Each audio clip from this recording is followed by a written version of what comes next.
trying hard to be somebody, but all I see are roadblocks in my way. I hear a voice deep within me saying you're the best, no matter what they say.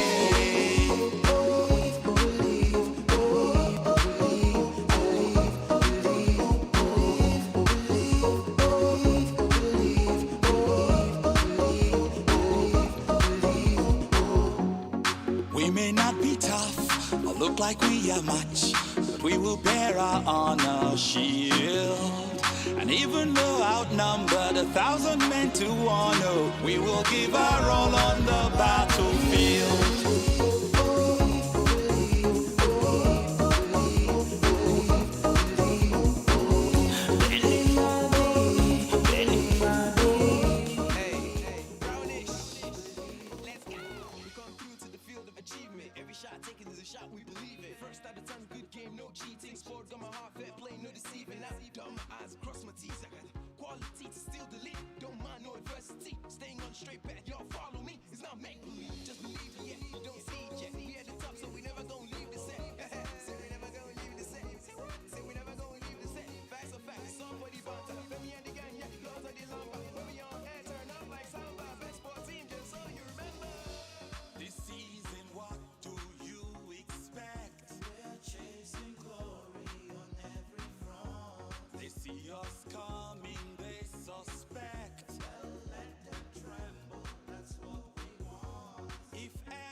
One single goal will rock the place before we leave.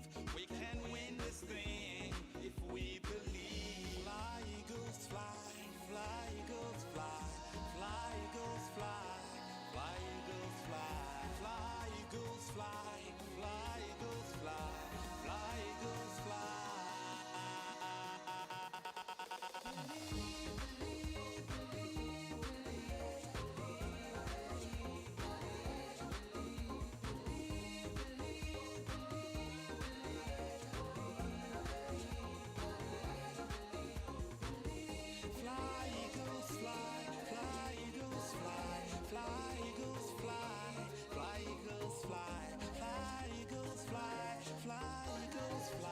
fly, eagles, fly. Number one station, 99.3 Nigeria Info. Let's talk.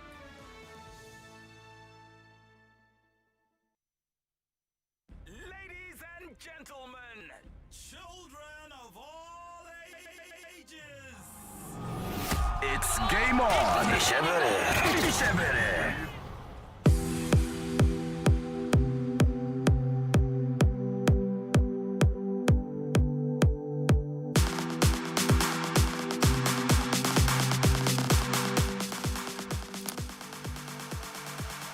Okay, now, good evening, Lagos. Good evening, world. Welcome to this very special edition of Game On. My name is Queen Lizzy. Normally, you find me on a Sunday, like I'm the weekend lady. But today is Thursday, and I'm here because we've got something really, really special and amazing lined up for you. Okay, so Lagos, Africa, the rest of the world. Welcome to Game On, the special edition officially.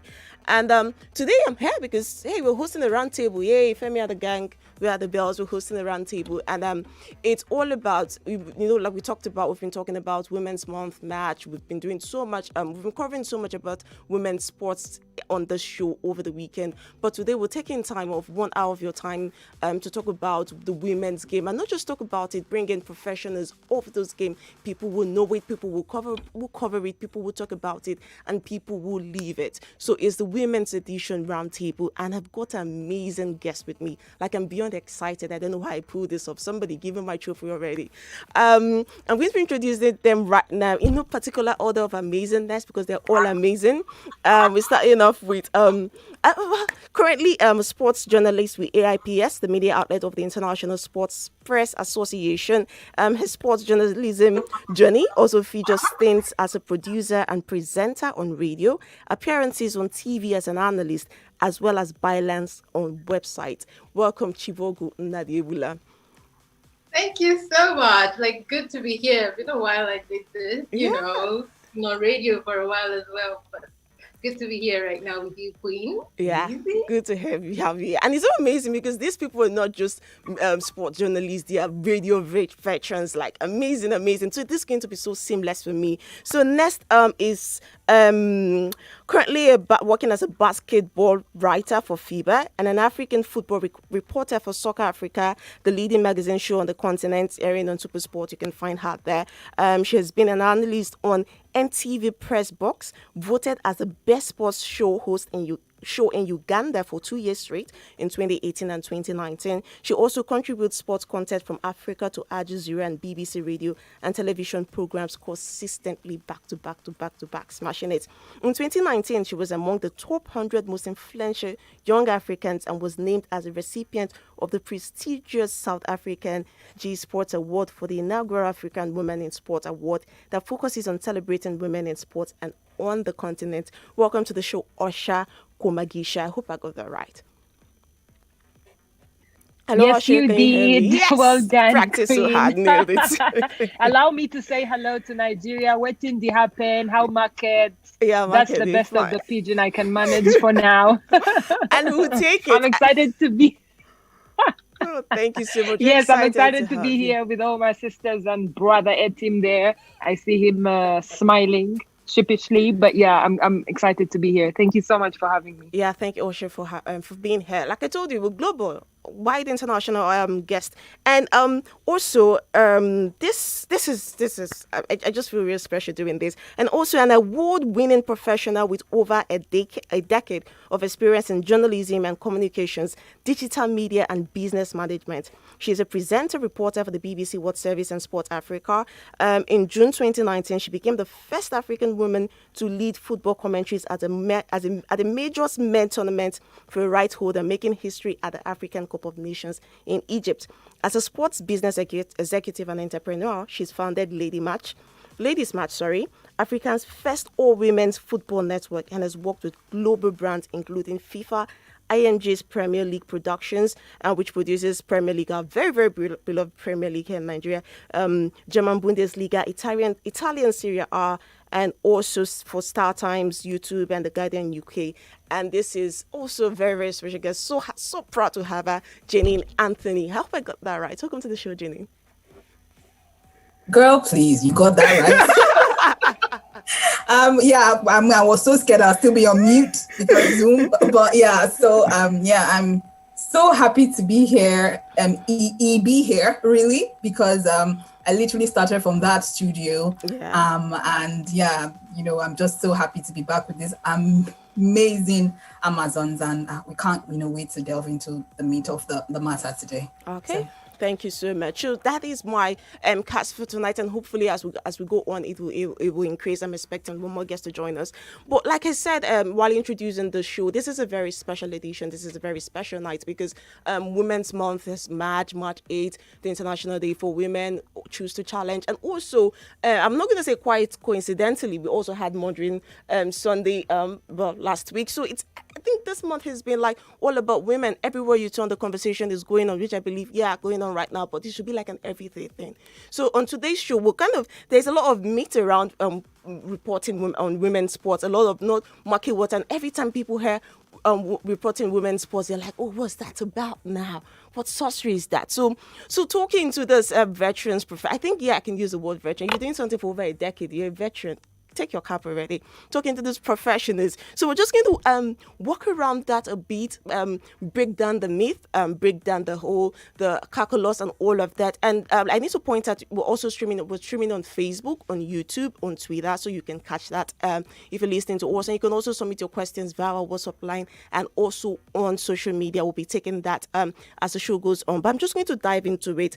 I'm going to start off with Janine Anthony because, like you said, she literally started from here, not literally, but then again.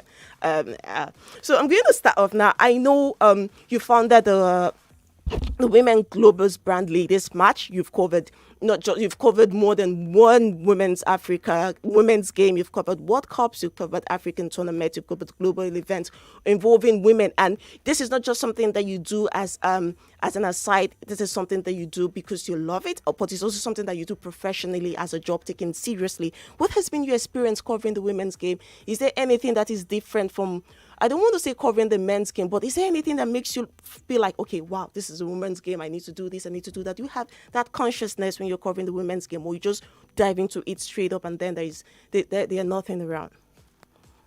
The great thing about covering women's football in Africa is the fact that when you go for tournaments, you would know you will meet superhumans literally there, because it takes a whole lot to be passionate, spend your money in a sport that gives you not a dime. At a tournament for women, it shows not only the level of commitment, but passion and the zeal to want to see the game grow. The game cannot grow without stakeholders. The media is one of the stakeholders. And when I go for those tournaments, I get to see the journalists, for example, that I would never really get to hear or foresee in mainstream. I also get to see the joy in the faces of these footballers who are just so happy that they, for once in 2 years, have some attention from the continent. It's also such a great way to connect with fans who don't even know who the first player is, but as long as they're Team Ghana or South Africa, they're there to just support the team. So you get to see, all of these things, as well as the male allies who just want to lend their voices and support to the game. That is what you get from the game as a sense of satisfaction, but a lot more is to be desired in terms of, the infrastructure, in terms of when the cameras stop rolling, then the game dies. Would these players still get the same kind of attention, funding, structure, welfare, or even, attention from the media, as you would see at that point in time. So I can't start nor end the plethora of things we get to see covering these tournaments, especially when it comes to African teams. It's a bit different when you cover the Euros or, at least, there are professional leagues. There are fan centers where, you can see all of that happening. But I think at the 2016 Cup of Nations in Cameroon was one tournament that looked like, it was going to turn around for us in Africa, where, it's one of the highest, most attended women's football match in history, where I was there at 10 a.m. The game was for 3 p.m. I didn't see where to sit.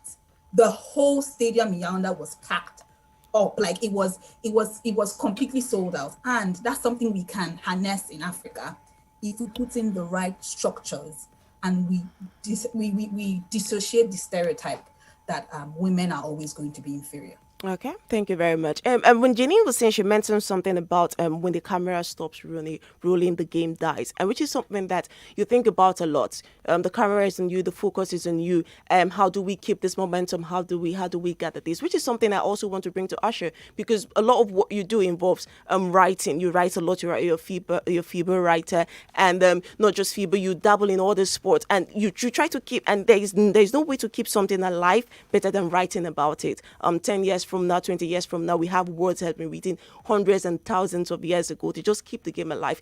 Having that view in mind, how do you infuse that into your writing to make sure that when you're writing about the women's game, this is not just something that people would just see and just walk away, which is something that they can keep coming back to, is something that compels them to keep coming back, is something that not just compels them to keep coming back to what you've written, but also leads them to the game. How do you draw the connection, knowing that, okay, this is going to last longer than the video we're going to watch? Well, it's interesting that we are having this conversation right now, especially on a day when I just wrote an article about Kanizat Ibrahim, who is the first ever female vice president at CAF. When I was writing that story, I started writing it yesterday, and I don't want to say it dawned on me. Of course, I do this all the time, but I understood how important it is to tell her story and to be the person that has interviewed her and to try and reflect that in the simplest of words, but also while trying to shine a light on who exactly she is and what she's trying to do to change the perspective and say that, hey, there are women in Africa that can lead a federation, even from a small country like Comoros, who, by the way, are 1 point from qualifying for the AFCON, but also to tell the world about this woman. Who is Kanizat Ibrahim? Right now, if you go on Google and just type her name, there's not so much you will see. Perhaps maybe a LinkedIn page or whatever it is, But if I write that story and tell it to the world, at least someone one day will read about her and say, oh, wow, so she's an entrepreneur. She's done business for 20 years, but she still can run football. So who is she off the field of play? What are her dreams to change women's football on the continent and things like that? Because the person that she's replacing, Aisha Johansson, has been around for some time. But for her, as the head of a normalization committee, she comes in from a different perspective as having been appointed by FIFA, And FIFA, when they're appointing people that are doing that are in charge of normalization committees, they don't really look for football people, people that have been in the game for a long time. They look for other profiles of people in society that are well respected, people like business people or lawyers or people who are prominent in society. So it was really interesting to talk to her and to understand what she's been able to achieve in Comoros and how she wants to change the game on the continent. But also, I want to say something, sorry to deviate, about what Janine said about that game in Yaoundé. Incredible scenes. And yes, you're saying at 10 a.m. she couldn't find a seat. But I want to tell you that also the record that we have in Africa as FIBA of a game that was watched by the most people on this continent is a women's Afrobasket final. In 2019 in Dakar in Senegal, 15,000 people. But between you and I, maybe off record, I'm sure there were more than 15,000 people. At 8 a.m., we entered the stadium area and the final was at 6 p.m. Please understand, 10 hours to the final. Wow. There was no space. Wow. There was no one. Amazing. And nowhere to pass. Tickets had sold out. And everyone was dying to see these Senegalese girls play against Nigeria, by the way. Yeah. And if you go back and watch that footage, it was incredible to watch, So again, when I was writing that story about that record performance, I make sure that every word that I choose to write that story, and yes, by the way, on the FIBA website, we don't write our names, but it doesn't matter to me. The thing is, everyone is going to read that story across the world. So when I choose the words to use, I make sure that it is something that you will never forget. And thank God we have good photographers. So the photographers try to bring out that message in the pictures, whether it's us using drones or whatever angle you want to use to show the world that the record stadium attendance on the African continent is 15,000 people, and it was a women's basketball game. Wow. In Dakar. Incredible scenes. But again, it's important for us to always understand as women in sports, covering women's sport, that we are not only telling stories or trying to earn a living, if there's any, by the way, like Janine said, it's almost it's weird, or it's not normal to find you earning money from covering women in sport or whatever you want to call it. In fact, sometimes people are claiming that there's no space for women in sports. But if you do it from that perspective, that you're trying to push and show the world that women too and women in sports can sell, you just need to give them an opportunity. So with that in mind, for me, it's been very, very fundamental to when I write, when I post, whatever it is on Twitter or on any social media platform, or even just in a WhatsApp group, if at the end of the day it will change the way people think and help them to understand the narrative. Okay, thank you so much, Osha. You mentioned something that you mentioned a couple of things I really want us to touch on, and also Jenny mentioned some things, and I think this would be a great time to bring in Celestine in, and she's a sports presenter reporter for BBC Sports Africa, based in Nairobi, Kenya. Her sports journalism career began at Kenya TV station in 2007. She joined the international media 5 years later, working first with CGTN News as an African sports correspondent, and now she works with the BBC Africa. While she covers a number of sports disciplines, Celestine has a passion for athletics, as she was born and raised in Kenya's Rift Valley, known to be the home of the country's world athletics beater.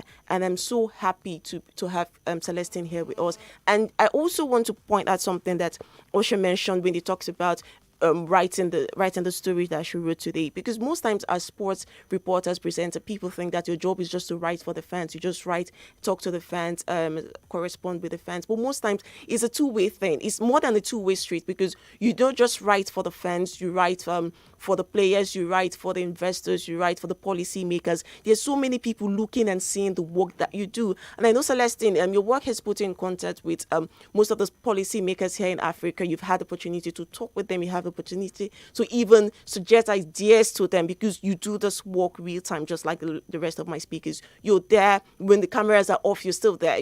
We see what the cameras show us, but when the cameras are off, there's still people working hard to make sure that these things still stay alive. So when you're looking at it from the point of policymakers, when you're writing a story, especially on women's sports, when you're reporting a story, when you're talking about it, and you have that in your mind that this is not just for the fans, investors are going to see this, policymakers are going to see this, and the story I write, the stories I cover, the stories I report has a potential of changing something positive. How do you approach that? How do you go into the story and try to make it and just shape it into what it ends up being?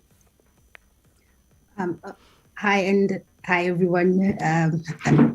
And I think for me, really, when you do a story, first thing though is whether it's a policymaker, whether it's the fans, whether it's because of the way sport is structured and the role it plays in society, it reflects who we are. It reflects our cultures. It reflects, how we speak, what we do. And so for me, the one thing, especially if I am dealing with policymakers, is you're looking at accountability. You're looking at people who make the rules that more often than not govern our sports. And so it is about, are these people making promises that they are keeping? Like right now, I'm working on a story that is a very tricky subject that concerns women. And you look at the rules that have been set, and you feel like the rules are more of a barrier to these women than they are an enabling environment for them to compete. We talk so much about allowing women or giving women the opportunity to come into sport, providing an equal platform so that there are more women coming into sport. But you find that there are rules and laws that are made that actually hinder more women, than encourage them to get into sport. And the other thing that you find is that then again, most of these women then don't have anybody to speak for them. Most of them, especially women from the African continent, they don't have people who sometimes who can champion their cause, like when you see, like abroad.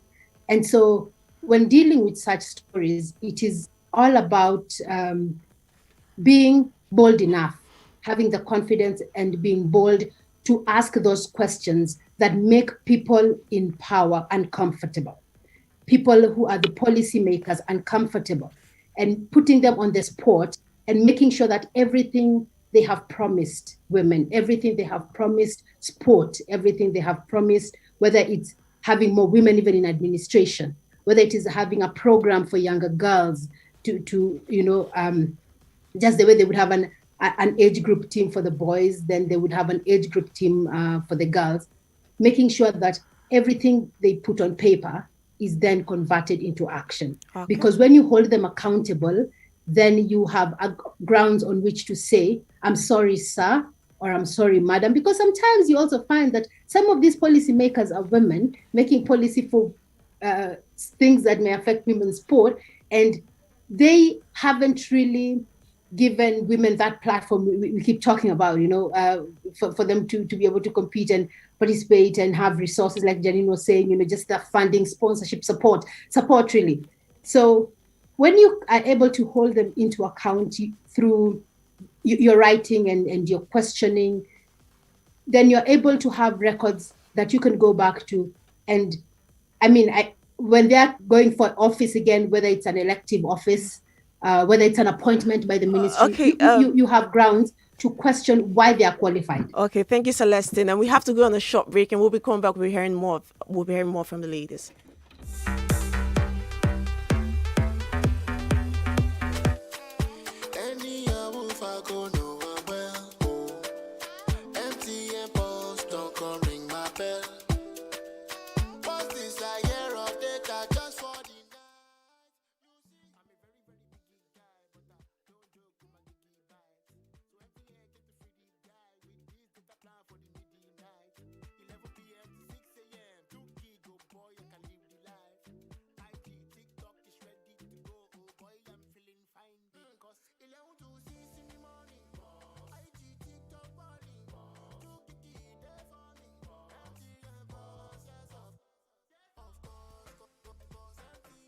MTN Pulse. Do you dial *406# to join? Everywhere you go, MTN. A place where you can win without limits. A place where you get a 100% bonus to stake. A place where virtual is brought to reality. Even more. A place where you can bet online anytime, even while you're out of data. Register on actionbet.ng. ActionBet. Think bold. Take action. Win big. And on the dailies today, chiefs of the Nigerian Army's operation. President Muhammadu Buhari has inaugurated. With screaming headlines making the rounds in the dailies, it's easy to forget other tori when we say they affect our life and economy. NDLEA don't record high achievements. The National Drug Introducing Lost to the Headline. A news bulletin highlighting news stories reported but almost forgotten. The police in Ogun State have arrested 2 tenants. Join us Mondays to Fridays at 1 p.m. on 99.3 for stories others forgot to tell you. Aproko walk no go kill me last. Are you a resident in Lagos? Do you own a business or are you unemployed? Learn how to access and manage resources for your business. Listen to The Portal, on 99.3 Nigeria Info every Saturday from 11 a.m. as we discuss employability, funding, business management, working business strategies, and so on. You will learn from business experts, captains of the industry, and young entrepreneurs. The Portal every Saturday from 11 a.m. Brought to you by 99.3 Nigeria Info in partnership with the Lagos State Employment Trust Fund.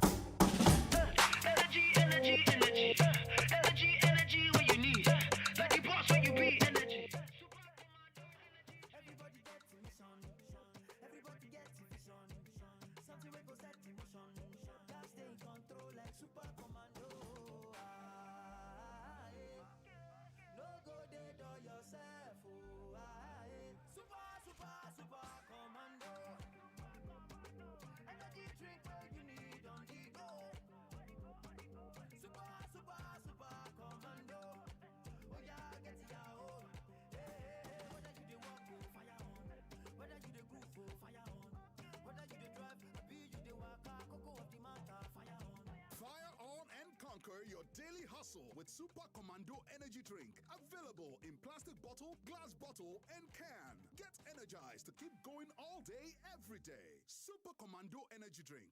Fire on! Good morning, my neighbors. How are you doing? Who be down for this early moment now? James, it is I, Johnny. I beg, I don't get money to borrow you again. Be calming down. No need for that because I found more ways to make millions this season. Johnny, my friend, yarn me better.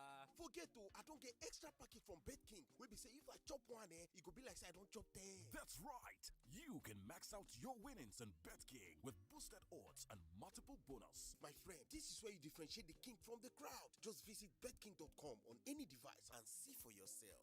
Bet King, playground for kings. It's a new life. Oh, yeah. It's a better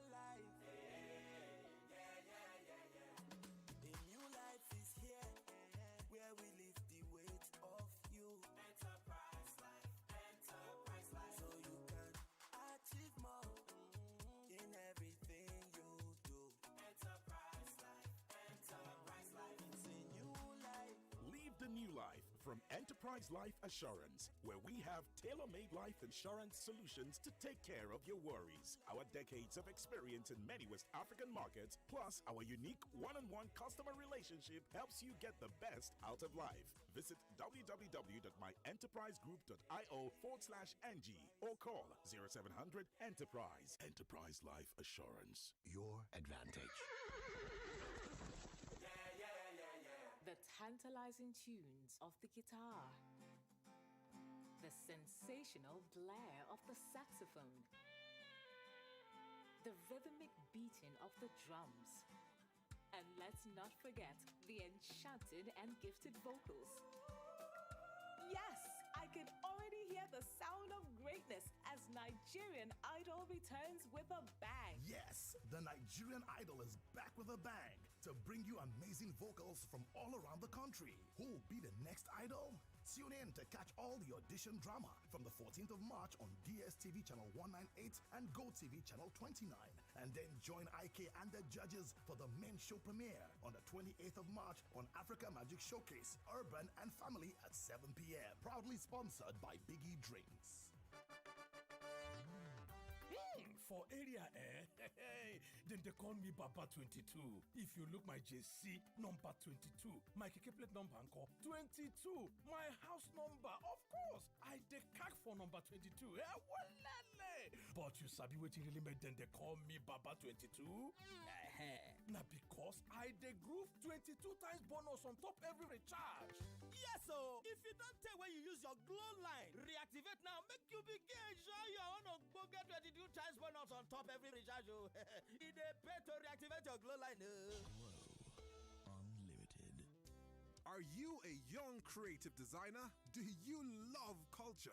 Tune in to the Ethical Fashion Show every Friday to discover how sustainable fashion trends are leading development of African design talents. The Ethical Fashion Show every Friday, 12:15 p.m. on your number one station for talk, 99.3 Nigeria Info. Brought to you by Ethical Fashion Initiative.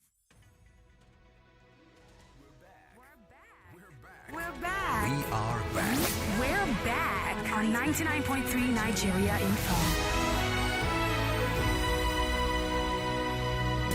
Football. It's a teamwork. It's not just about me. I'm so satisfied if I make everyone happy. Athletics. My coach was telling me that you better make sure you go out there and smile. Basketball. We're not overlooking anybody at Afro Basket, but ultimate goal is to win a gold medal at the Olympics. And much more. Join the ladies of the Sports Salon every Sunday, 8:30 to 9 p.m. on Nigeria Info as they converse on topical issues and current happenings in the never-ending, exciting world of sports. We always keep secrets. Sports Salon. Join in. And gentlemen, children of all ages, it's game on. Okay, welcome back to the show. My name is still Queen Lizzy, and this is the Game On Special Edition. We're talking women's game. We're talking all things women's game: football, tennis, basketball, golf, whatever it is. Like I always say, whatever sports there is in the world, you can always find women there. And before we went to the break, we were hearing from Celestine, and she was breaking it down just for that because it's a beautiful conversation. And also, I don't want to say sad because it's sad also giving so much to something that gives very little or almost nothing back to you, but then they show up every single day and they do it. And she was talking about the accountability in the game, holding this, not just the policymakers, the stakeholders, the governors, all of these people, especially here in Africa. We know the way it works. They say football, sports, tennis, whatever, it's not supposed to be political, but then there's so much politics in it, and we have to, how do you play in that field, especially when you have so little representation and so little to hold people accountable for? There are no policies to protect them. There are absolutely nothing to protect them. And this brought me to thinking about a story I recently read, a research that was done by the Nottingham Trent University that reveals that 80% of sports women are worried about their career, worried about the gender pay gap. And it's not, I don't think it's something that is hidden. It's something that was obvious. During the pandemic, women's sports were hit badly. You know, they were taken away, they were yanked off all of the special treats that the men's game them were taking away I don't want to use the word primetime TV because they barely had any primetime TV. They were taking away TV, and a lot of these things were pulled back. And when you pull something back like that, there is no way it's not going to affect it. And building from the momentum from 2019, we had a lot of record breaking. Look at the FIBA finals that Usher was talking about. Look, the World Cup happened that year. The Lionesses games, so many things it was building up to be something fantastic, and boom, the pandemic happened. And yes, it affected everybody, but some things were especially affected. I would like to bring Chibuogwu in right now because you work with AIPS, and this is an organization that is like a pool for journalists all around the world. So you get to see all of the stories first time when they report it, when they talk about it. You get to see most of these experiences, and not just working with AIPS. You report on these issues yourself. You produce a podcast that talk about sports. You also present and you also write. And I would like to bring you in on this part. How do you think we can bounce back from this? What is the feel you get in seeing all of these stories, hearing all of this reports? How do you think that, okay, at this point, this is the way we should go, or this is not the way to go, knowing that the momentum that we've been building from 2019 is kind of on a decline right now, and the old, and they are not so important now. If they're important, they're supposed to, sorry, I'm speaking pidgin, but they should have been there. What do you think should be done? Well, for a start, it's true that last year was really disheartening, especially when it comes to women's sports, having done a lot in 2019, because especially last year, when it comes to where you have to cut out what should be cut out, with regards to finances and all of that, is the women's sports that came first.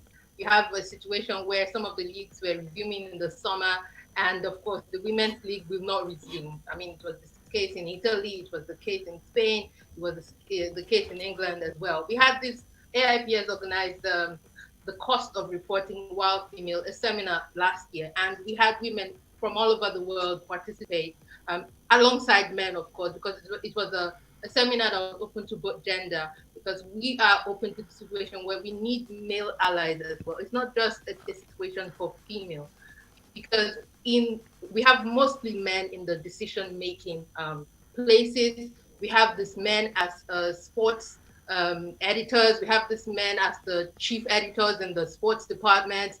They are the ones employing. They are the ones having to bring these women in. So at the same time, so we had some of these women who were complaining about the situation in their offices, the situation in the how they've had to overcome sexism, gender discrimination, when it comes to even approaching athletes and all of that. So one thing I want to believe is one way to approach this thing is the mindset in the sports department that we have. It's something that is happening everywhere. It's not just in Nigeria. Yes, let me just limit it to Nigeria for a bit. We have a sports department, and you find 5 men and 1 woman for a start. Like, it's just like having that one woman who has to fill in the gap, bring that femininity or bring that voice, female voice into the picture, just have the, and the funny part is we have a situation where, let's look at the COVID time last year. If they're about to cut down staff, the woman is off. It's unfortunate, but that's the situation we find ourselves in. And this is basically something that happened like everywhere around the world. This is something that, because when you look at the situation with sports journalism, it's basically the same scenario with the sport itself. The way it happens with women's sport, that's how it happens, when with the women who cover sports. And also, so the mentality I was talking about is when it comes to the men's sport, generally it's like the gold mine. That's where everyone wants to go. That's where you have those opportunities. That's where the money is and all. And then you have the women's sport. It's like, oh, that's where the interns go. That's where we send the amateurs. That's where we send those people who, they let them learn on the job. That's their base. Or you have a mentality where if you're a woman, so cover the women's sports. And you also have this mentality where when there is fund to cover events, the women competitions don't come close. It's largely the male competition. So these are mindsets that I think that need to change generally in sports departments anywhere in the world. We have to give the women's game as much importance. Let everyone know that they are as important as the male competitions. We have situations where even in competitions where there are male and female events, when things happen, the male always come ahead of the female, either in the bulletin, the news bulletins, in the news, the 30 minutes bulletin that you have on air, or TV. We have 30-minute shows on radio, and you find out that you barely get to hear anything about a woman. And you're like wondering, is it that in all that has been happening, there hasn't been any woman that has done, something fantastic to make that bulletin? And this is something that happens on a daily basis. It's a matter of making that conscious effort, because to be honest, there's this unconscious bias that we have in our minds, in our heads. And I was editing an article from one of the countries, AIPS National Associations, about the awards that they had. And there's this thing, this thing that we won't want to write, Usain Bolt, for instance, and Simone Biles have been named sportsman and sportswoman of the year. There's just this unconscious bias that Usain Bolt has to come first. Yeah. And Simone Biles has to come second. Yeah. And, and I was like, I've already written and like sportsman and sportswoman. I was like, goodness, do I have to do this? Yeah. I mean, women can come first too. So it's just like you're having this like world. One of the things I think world athletics try to do in this period of making promises about what to change to come up to gender equality. World Athletics came up with the idea that they're going to make the last event in Oregon 2022, that's the World Athletics Championships, a women's event.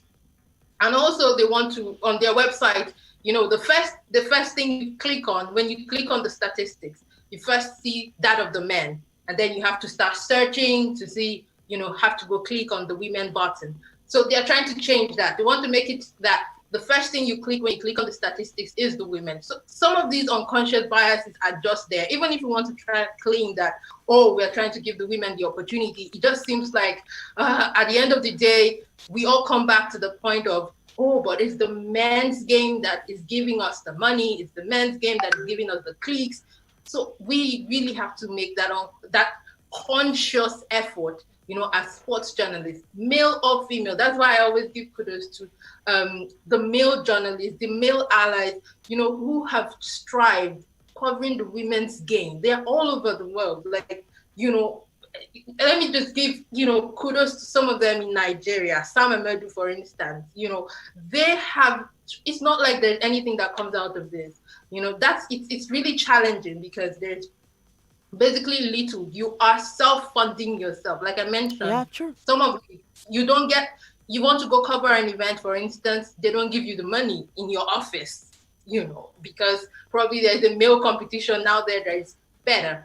And you have to strive and get your own money to go cover. So these are some of the things that we really need to change and ensure that we try to give as much importance to the women events as we give to the men. Yeah, thank you so much for bringing that up. And Chibuogwu brought up a very important point, because if you look at it statistically, worldwide, if you look at the ratio of reporting women's sports to men's sports, you have a 70-30 ratio.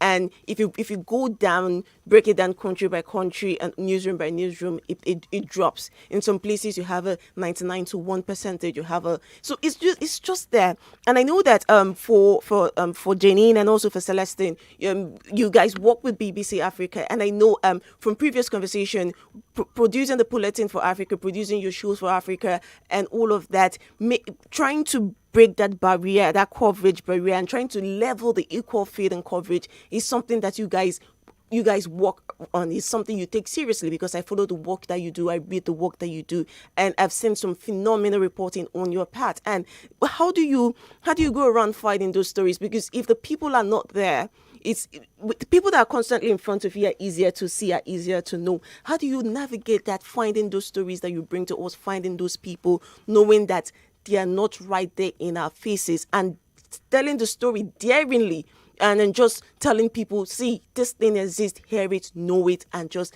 deal with it. Janine, I'll start off with you. How do you walk around that scenario? It's not even hard. I think I like that. That's a simple answer. It's not hard. It's not hard. Like, it's our lived experience. Celestine, Usher, Chibuogwu, we've been doing this for years. We have known these women. we've just not had a platform to tell their stories. And that's why it's so important to have a platform that believes in your voice. Because if you don't have a platform to air your views, then you might as well just be talking to your mom in the kitchen, because no one's going to listen. You have to have an employer, or if you cannot get an employer, create your own platform. That's exactly what Ladies March did. We didn't have the positioning, or we didn't have the platform where we could use 1 hour dedicated. I mean, it had to be Women's Month before we came to talk about women's sports for 1 hour. Amen. That's how premium we are. Amen. So you have to create. If you don't have the platform, you create the platform, and that's what Ladies March did. So for us, it's our lived experience. We know of women who win record holders but do not have cars to drive or houses to live. We know of women who are basketball players, but they are nursing on the sidelines during a break. We know these women. We have the platform to share their story, and by goodness, we are not going to miss out on telling you about them, because it's not just the athlete that makes the woman makes the athlete. All of the things she's gone through makes her who she is. So you need to be able to have that, support system. But because of how the society has conditioned women, sometimes they're scared. You bring that microphone right in front of them, and they just want to just disappear within their cloth. They don't know what they're going to say that you take out of context. They don't know if you're a friend or a foe. Yeah. They don't even know if their educational standard is enough to speak verbally or speak basic English or Swahili or what. They are scared. They can't, they cannot express themselves the way they do. So when you cover women's sports, first of all, it's a whole different psychology in approaching them. You approach them as, I am a reporter, but goodness, I am your friend. So I will tell your story, not to tear you down, but to amplify your voice. And there's always this fear around, they want to say something, but like, Celestine rightfully mentioned, the people who were to hold accounts will freeze them out, will blackball them, and they would never have that platform that they use in feeding their families or themselves, or just having some sort of life to live. So when you're covering women's sports, you come with a different sort of mindset that, one, she's not going to say anything because she's not going to get away with anything. You also come to her to know that she might not be able to express herself. Maybe she's shy, maybe she's nervous, maybe she's scared. You have to come as a sort of a friend. And you also have to come as someone who already knows her. I'm not going to come and say, so I know you won the 100-meter tournament. I'm not come and say, so tell us your name, your address, and where you're coming from. No. you act like not that you act, you actually know who she is. Yeah. So she begins to melt, like all that barrier and all those defenses begins to melt around her, and she can be very, very open with you. And also not asking questions because you need to fill the 5 minutes quote. She can drop one gem that you had no idea of, and that's potentially a good story. But most importantly, like I mentioned about telling the woman behind the athlete, every female sports person has a story. She's not some, you have to train 24 hours a day on XYZ amount of money. She is someone who's had incredible, work to get where she is. She's faced bullying. She's faced racism. She's faced stereotypes. Her mother has told her, you will not go and find husband. She's faced a lot of all those things, and she literally has to unbundle that and take the track or the ring or the court or the field to just, represent the country. And that's why sometimes when we talk about, pay, because I will drag it in, when we talk about pay, when we talk about pay in women's sports, we try to be a bit sensitive to it, because a lot of people love European sports in Africa. So when they say gender pay, they're like, Chelsea, look at what Chelsea is bringing to the market. How can we ask women to... You forget that it's your Ministry of Sports that is giving your national team money. That's what you forget. In the end, when soldiers, when military people go and serve your nation, no one knows the male, military person or female military person, and they serve the country with all their might and all their power, and they earn just about the same. Yeah. So if my government is funding me, why should there be a difference when you serve your country, when you shed blood, sweat, and tears? Do people actually know that the menstrual period in a woman actually, endangers her life on the field? The kind of injury she can get because of just going through the menstrual period, she puts in as much effort as well. So when you report about women's sports, you not just do it because you're a professional. You do it because you know her story, and you do it because you want people to understand where she's coming from. And when we mention things like, we have unconscious biases and we have to put efforts, man, the bar is literally in hell. Yeah. Because if we have to make conscious efforts to actually not say certain things, or remember that you can say women, it shows that we've been so conditioned in our society that they will always play second fiddle. So for me, it's always about knowing where she's coming from, understanding her story. When I'm putting that, when I'm putting that information out there, I'm saying, this Women's World Cup, or this female athlete or whatever, in the same context. Because if you do not promote them, if you do not use your platform, if you do not use your privilege, then you wonder who will, because half the time their federations or their national associations will not. Okay, thank you very much. And when we talk about women's sports, right, it's an unending conversation, so much gems to drop. And I just need to point out, this is just beyond talking about covering women's sports or women's game. This is just a masterclass, not just for the listeners, but also for people trying to come into it, understanding what you go into and the mechanics and the science and the biology and everything of covering it. We'll be going on a really, really short break, and I'll be back very soon, and the conversation continues.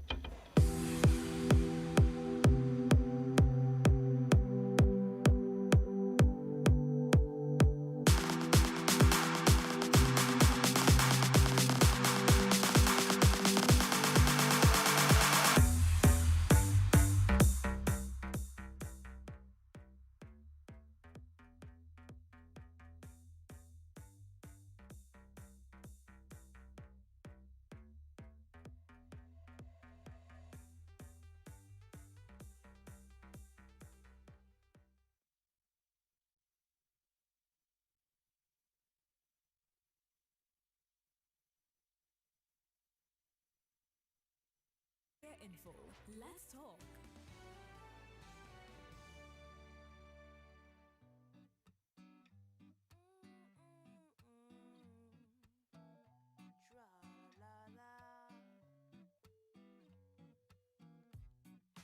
Think when by me we, of what's in the business me, Emi recollect.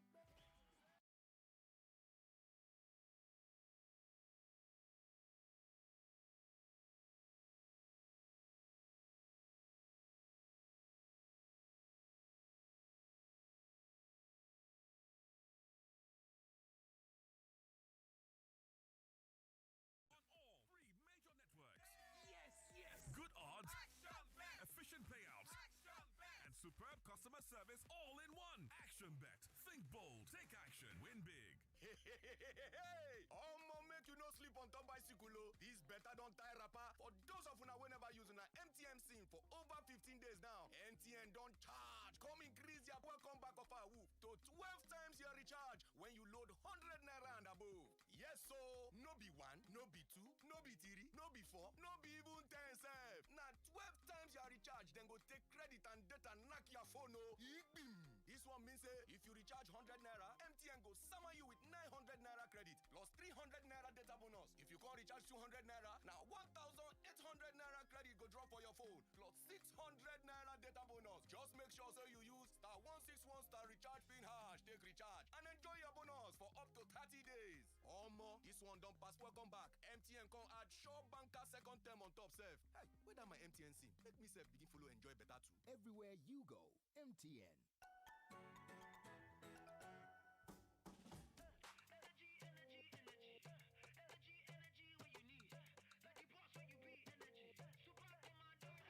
Everybody get to mission. Everybody get to vision. Something we go set in motion.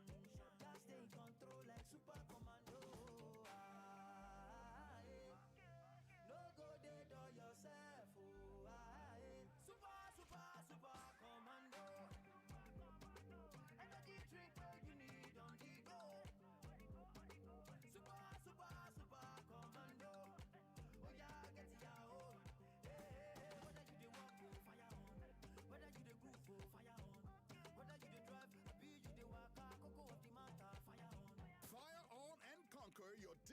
hustle with Super Commando Energy Drink. Available in plastic bottle, glass bottle, and can. Get energized to keep going all day, every day. Super Commando Energy Drink. Fire on! Hey guys, this is your boy Pato Rankin, aka What Best. As World Remit's brand ambassador, I'm here to tell you about receiving money from your fam and friends abroad. I just can't wait for you to bring your body. You can now receive money in US dollars into your bank account or as a cash pickup. How good is that? Remember, World Remit is the better way to send and receive money. Let's go. What is it? It's a new day, a new beginning. As you prepare for the day ahead, just anything is not enough for a delightful, healthy start. Start your day right with Holland your EVAP. Taste creamy vitamins and nutrients. Life is so different with you. Holland your EVAP. Hollandia Eva milk, right nutrients for a healthy breakfast.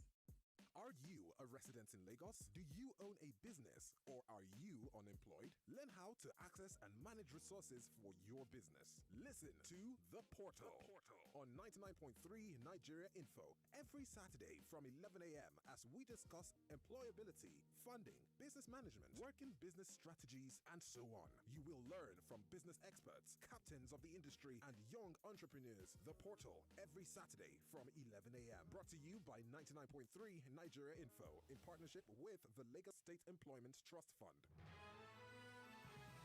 You are listening to your number one station for talk. Your number one station for talk. 99.3 Nigeria Info. Let's talk.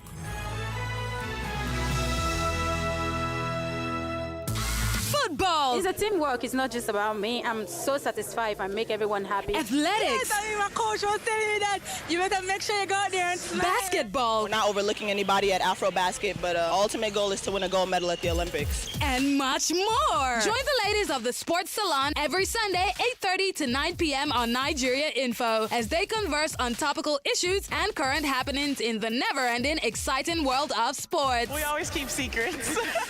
Sports Salon. Join in. Children of all ages. It's game on.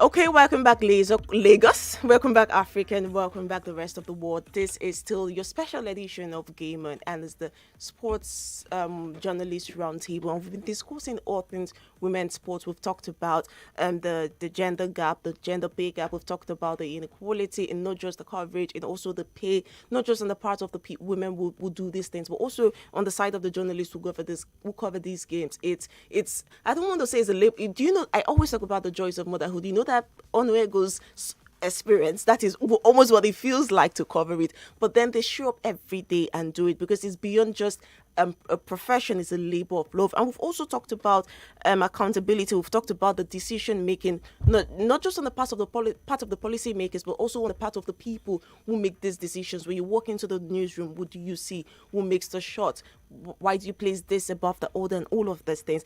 And this is something that we don't talk about a lot, right? It's something that I believe that, because Janine also touched on it briefly when she talked about how the periods affect women and all of that. And I always say, people don't understand, every time a woman is going through her period, it's like a very fragile line between life and death. Like, I'm not even exaggerating. Then when we bring in pregnancy into it, she's just walking around the edges of, maybe I'm going to die tomorrow. But then we've seen there's athletes that go through the experience and then they come back to the top of their game. Oh, Serena it's a fantastic experience. And Les Morgan is one of the most recent ones that we talk about. And then we don't really understand how all of those things affect women. And it's not just women didn't start giving birth today. Women in sports didn't just start having kids today or having babies or becoming pregnant. This is the decision that they have to sit down and think more about than the average woman. And also something that actually really stood out for me. This is something I want to bring to Celestine's notice. And we had this case, I can't remember the year exactly, whether it was 2019. Alison Felix, the runner that ran pregnant, 34 weeks pregnant. Like I tell people, she could have popped while doing that race, and then half the baby would have come out. And this is something that when it happened, she was praised as a superwoman. Everybody clapped. Oh, fantastic! 34 weeks pregnant, she ran. But then she came out to say, I didn't do this thing because I woke up and like, oh, I've got to do it. I do it because I needed to do it. It was an issue that she had with the sponsors, Nike at the time. They told her, we don't pay you to have babies, we pay you to run. So if you want your check, if you want your money, you have to run. And she did it, and potentially putting her life at risk, because come on now, 34 weeks, she should be on bed rest. And this is a bit that you cover a lot. You covered Lexis a lot. You covered the games in Doha, and this is something that you follow. And it's easy to say because women have been in this thing much longer than other sports like football and the rest of them. In fact, it's one of the first games that women were allowed in after tennis and golf and archery and all of that. Running was one of the first things that women were allowed to do. It's one of the things that people are like, okay, now, not be wrong, make she run. But how does all of this sexism, is all of this is the word division or whatever it is, how does it still affect exist in this athletics, and how do you navigate talking about it, covering it, but not letting it overpower or overshadow the achievements that those women achieve every day, the records that they break, the medals that they win, and just balancing it out. And let's not even go into the issue of money, because it's just a matter of will we die here today if we want to talk about money. You know, Janine said something very important just before we went to break, was that, you see, these are women. They are people like us. So the one thing you have is advantage you have, especially as a female reporter, is you understand them. You understand emotion. You know what they are feeling. I mean, you talk about Alyssa Montano competing when she was 34 weeks pregnant. Yeah. There are a number of athletes, I can tell you, Kenyan athletes who have competed in their first trimester. One lady was, I believe Mary Keitany was in her first trimester at the London 2012 Olympics. And she actually found out she was expectant, I believe, just weeks before, or rather days even. And she was like, you know what? I'm going to run. And this is what makes women amazing human beings. I'm sorry, but you are carrying a life, and you are still going out there and doing your thing, because sports is very exertive. Let's be honest, physically exertive, and a number of women who've been expectant, different women go through different things when they're expectant, physically and physiologically. So there are some who may not be able to take intense burden on themselves physically, but these are women who are able to put that out there and to go out there and show that, you know what, I mean, just the way, like, I can report to the office. That's literally how it was. Mm-hmm. I can report to the office because that is their office. And so I don't think there's a way this story can overpower their success, because this is the success. But I also wanted to bring up something. In this case of Alison.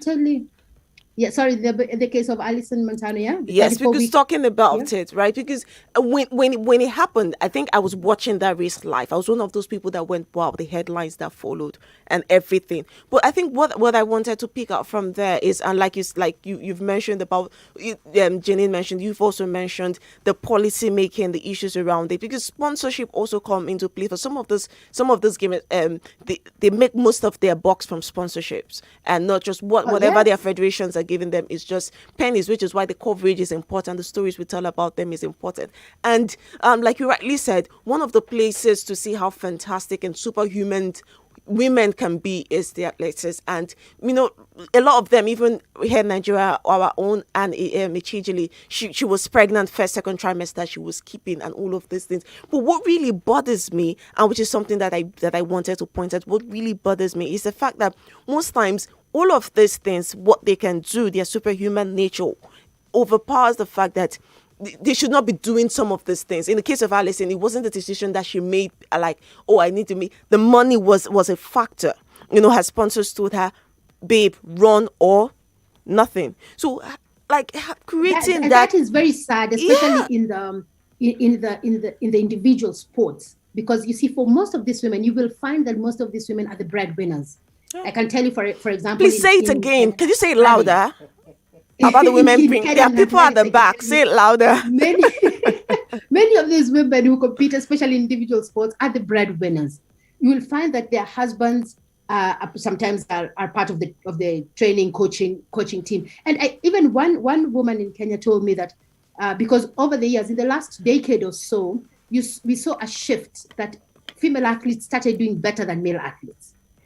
And when I spoke to the female athletes I spoke to, they said what changed for them was that their support system understood their role as the breadwinners. Mm-hmm. So when the man decides that, you know what, I got to protect where this money is coming from. So what do? I support her. If it means I'm going to take the children to school, if it means I'm going to change diapers, because I have to take care of home for her to be able to compete.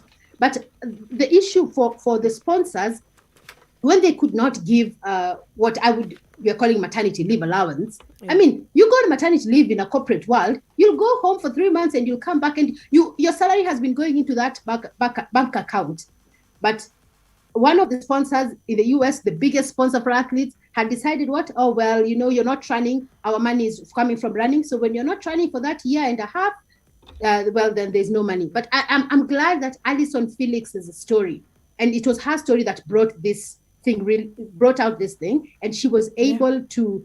The policy has now been reversed, I believe, Chibuya. Yes, the policy was reversed, and now they earn even on maternity leave. And I because I know an athlete who told me that 4 months after giving birth, she felt the pressure to be back to her old self, to be back to that top form athlete, and that is very sad. That means around her, and even the policymakers, we have all failed her, because she should be able to take the time she needs to bond with the baby. If you want to take 1 year and be 1 year out and be a mommy and then come back after 2 years, it is okay. And we've seen a lot of women, by the way, go in athletics, give birth and come back stronger.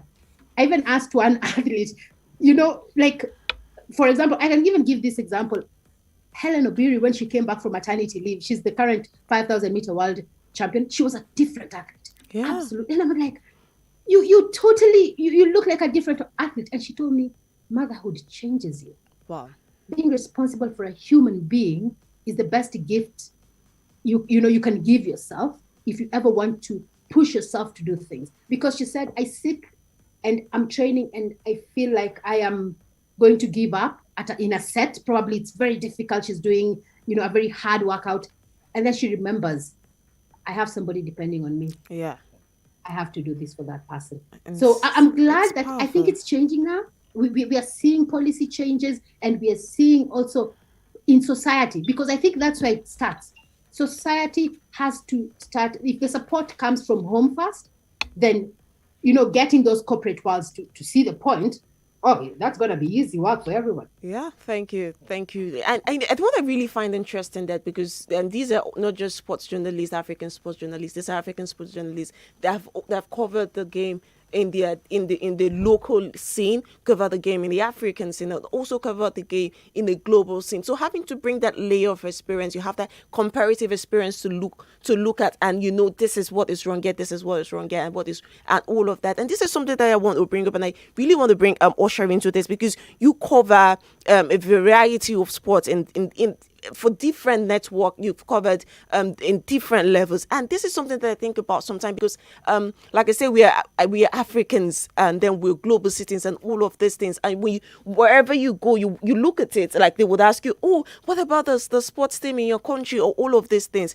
and in the men's game, we see this happen a lot. Africa is constantly playing catch up to the world. That's why, when are we going to win the World Cup? When is this going to happen? And for Usher, and also in reporting, telling the stories, like you go to most of these big websites and you have to literally, you have to do ninja moves to see news in Africa. So for Usher, how do you think we need to do this, not just in coverage right now, but also in the development of women's sport, so that we have the growth that is linear, so Africa is not constantly playing catch up? Because right now, all around the world, I think this is a great time because women's sports all around the world is growing, developing. Agreeably, some countries better than others. We can't compare what we have here in Nigeria or in other African countries and what we have in England, what we have in America, for example. And this is not just for journalists. As a journalist covering this thing, what would you say, especially for the fans, for the policymakers, the stakeholders, and all of these people? How do we avoid that scourge of playing catch up the way we do in the men's game, in the women's game? Well, you see, the thing is, the first thing that we need to do, and this is something that Shibu highlighted earlier about doing some things or writing in a certain way and feeling that if you are talking about super athletes, that you have to mention Usain Bolt, before you mention Alison Felix, and some of these things are things that we need to rethink every day that we wake up, like literally change the way we do things intentionally. I'll give you a scenario that happened in 2019, since, you were talking about 2019 being a very big highlight year for women in sports, especially in Africa. And this is one of the saddest things that I talk about every time I have a platform like this. In 2019, in the lead up to the Women's World Cup in France, there's a female player in South Africa who drove up to a petrol station, and she wanted to buy gas. And this petrol station was running an ad or a promotion where if you bought fuel and entered the raffle draw, you stood a chance to win a ticket to go and watch Banyana at the Women's World Cup in France. And the female pump attendant told the lady, "Can you please enter this raffle draw? Who knows, you could make it to France." And the lady said, "I am already going to go to France, and she said, "No, you don't understand. You will enter and you'll have an opportunity to go and watch South Africa's women's football team at the biggest stage in the world." But what she didn't know is that she was talking to the captain of Banyana. She was talking to Janine van Wyk. And Janine, don't smile, it's not you. She was talking to the most capped player on the African continent. Can you believe that? And by the way, for those who know Janine van Wyk, I swear to you, she has blonde hair. Yeah, she's white South African. You cannot miss her. Like, you have to know her. Actually, her hairstyle is almost like Megan Rapinoe's hairstyle. It's just that Rapinoe's is pink. How can you not know the most capped player of your on this continent?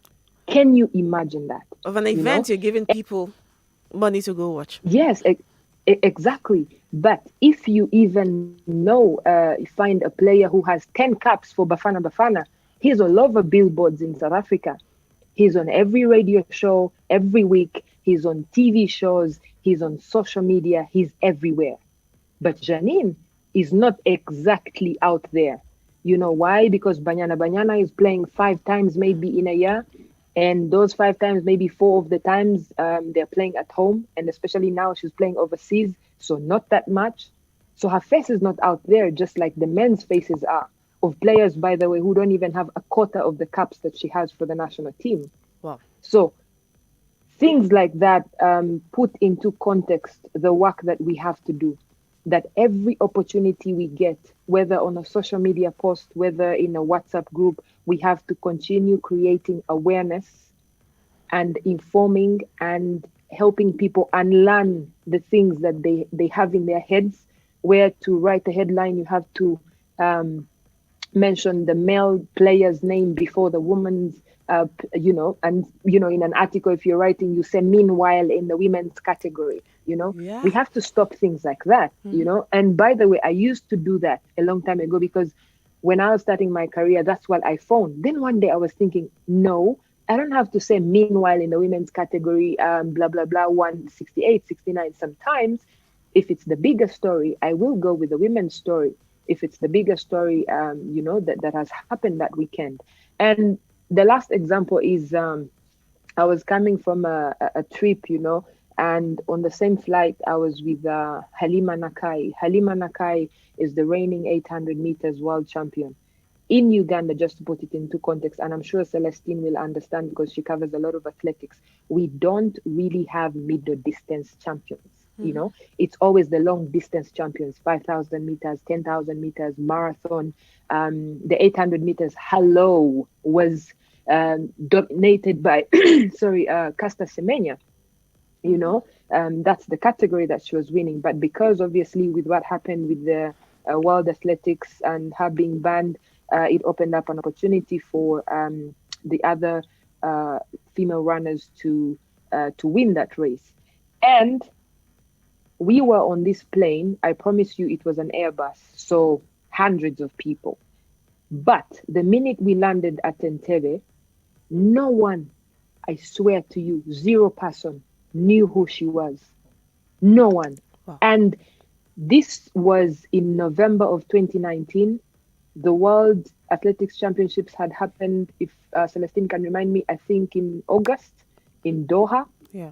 So we are not talking about more than 3 months here. And she was not recognizable by an entire airport, if that makes sense.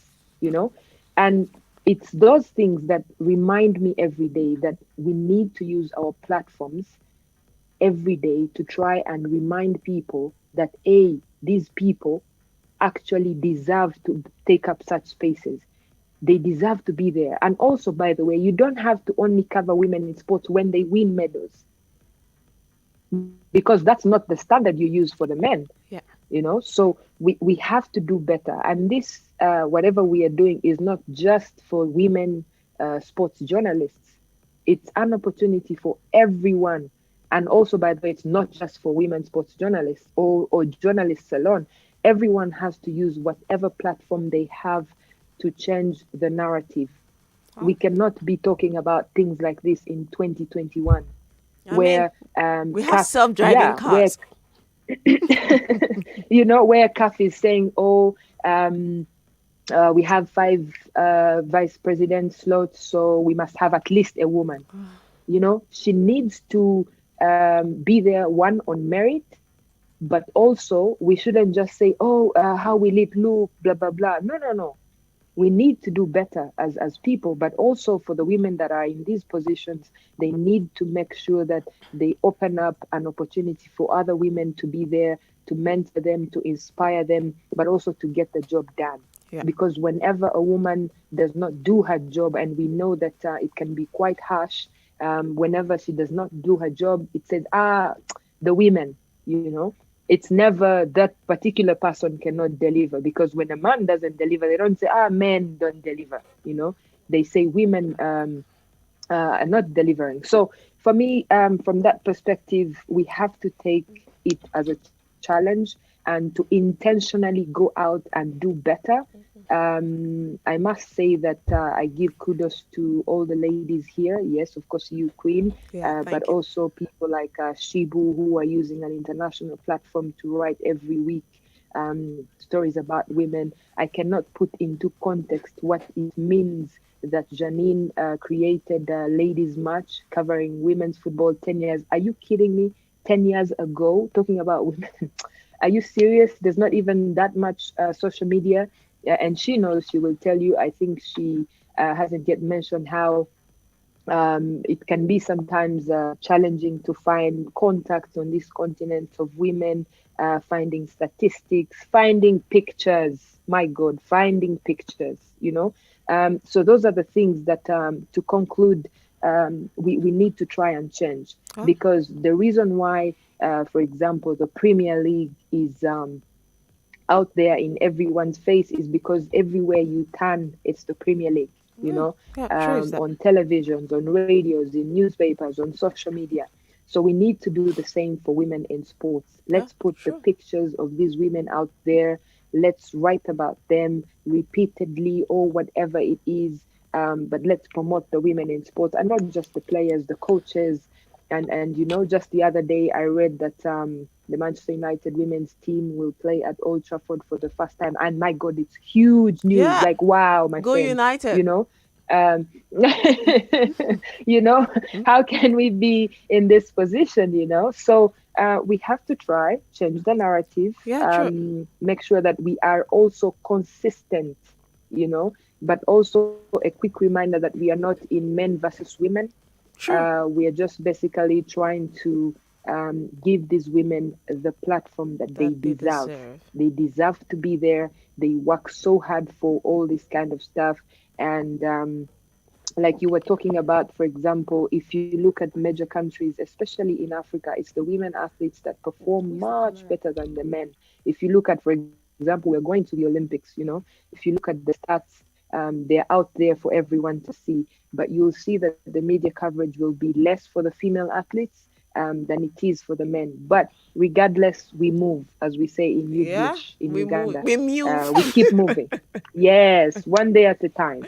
Yeah, thank you so much. And this has been an amazing conversation. And like 2 hours, 1 hour, 1 week, 1 year is not enough. But we're almost out of time. And I was going to talk about the choose to challenge thing. I'm also going to talk about how being just existing as a woman and also existing as a woman that's a sports journalist is just an act of activism. But in all of this conversation, I think every speaker have touched on it. They've talked about it. And I believe it's not just about them choosing to challenge, because as a woman, you don't have a choice to choose what to challenge. You challenge everything if you want to survive.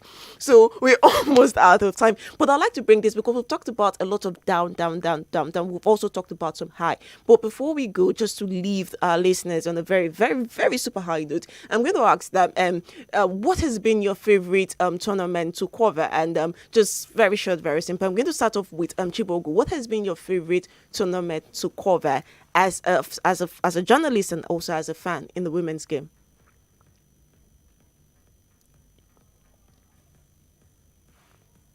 Sorry, I was on mute. Oh, sorry.